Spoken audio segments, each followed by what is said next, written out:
বাম কংগ্রেস জোট সেভাবে দাগ কাটতে না পারলেও মূল লড়াই এখানে তৃণমূল কংগ্রেসের সঙ্গে তৃণমূলেরই। 2019-এর লোকসভা নির্বাচনের মতো এবারও চিত্রনাট্য অনেকটা তৃণমূল বনাম তৃণমূলের। সেবার প্রাক্তন সাংসদ দীনেশ ত্রিবেদী তৃতীয়বারের জন্য তৃণমূল কংগ্রেসের মনোনয়ন পাওয়ায় বাহুবলী নেতা অর্জুন সিং বিজেপিতে যোগ দেন।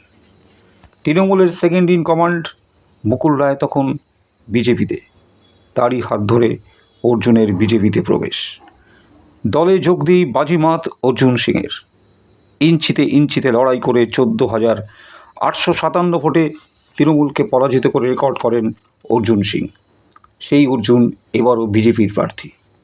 এবারের লড়াই আরও চ্যালেঞ্জের। রাজ্যের সেচমন্ত্রী পার্থ ভৌমিককে হারানোই তার একমাত্র লক্ষ্য। পিছিয়ে নেই সেচমন্ত্রীও। 3 বারের নৈহাটির বিধায়ক পার্থ ভৌমিক এবারে নির্বাচনে অর্জুনকে বেগ দিতে তৃণমূলের তোলা সব ধরনের কৌশল ব্যবহার করতে শুরু করেছেন।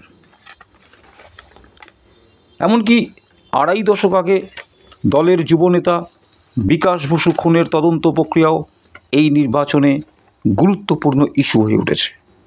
বাম আমলে 2000 সালের 1 এপ্রিল ইছাপুরের বিকাশকে গুলি করে খুন করা হয়েছিল। বাম জমানায় এই হত্যার প্রকৃত তদন্ত হয়নি।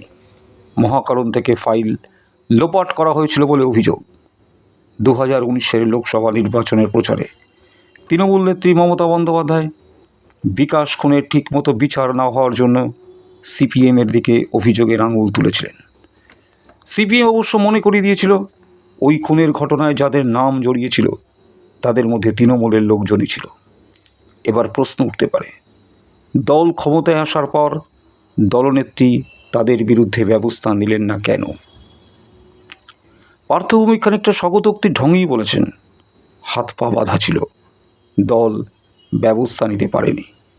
কিন্তু এই নির্বাচনের মুখে তিনি বিকাশ খুনে পুনর্তদন্তের দাবি তুলছেন, যা শুনে বিজেপি কর্মসমর্থকরা বলছেন হারার আতঙ্ক থেকেই সেচমন্ত্রী এসব আগাম বলতে শুরু করেছেন। সত্যিই কি পার্থ ভৌমিক কিছুটা ব্যাকফুটে? পরিসংখ্যান বলছে 2014 সাল থেকেই ব্যারাকপুরে বিজেপির ভোট বাড়ছে। 2021 সালের বিধানসভা ভোটের নিরিখে এই লোকসভার অন্তর্গত 7টি বিধানসভা কেন্দ্রের মধ্যে অর্জুনগড়, ভাটপাড়ায় বিজেপি জয়ী হলেও বাকি 6টি বিধানসভা কেন্দ্রেই তারা দ্বিতীয় স্থানে ছিল। ফলে লড়াই যে জোরদার হবে তা প্রচারের অভিমুখ থেকেই পরিষ্কার। ব্যারাকপুরের লড়াই এখন যে জায়গায়, সেখান থেকে খুব স্পষ্ট করে বলা যায় এবারে নির্বাচনে কয়েক শতাংশ ভোট এদিক ওদিক হলেই যে কোনো প্রার্থীর ভাগ্য বদলে যাবে। যেহেতু লোকসভা কেন্দ্রটির নাম ব্যারাকপুর, বহু ভাষাভাষী মানুষের বাস, বিশেষ করে অবাঙালি ভোটারদের গেরুয়া প্রীতি প্রাথমিকভাবে কিছুটা এগিয়েই রাখছে বিজেপিকে। বাকিটা কৌশলের লড়াই। এই লোকসভা কেন্দ্রের বেশ কিছুটা এলাকা রয়েছে পঞ্চায়েত, বাকিটা পুরসভা। গত পঞ্চায়েত এবং পুর নির্বাচনে যারা ভোট দিতে পারেননি তাদের ভোট এই নির্বাচনে কোন দিকে যায় সেটাও দেখার। এই সঙ্গে রয়েছে নতুন ভোটারের সংখ্যাধিক্য। নমস্কার, আজকের প্রতিবেদন এখানেই শেষ করলাম। ভিডিওটি যদি ভালো লাগে অবশ্যই লাইক দেবেন, শেয়ার করবেন, সাবস্ক্রাইব করবেন।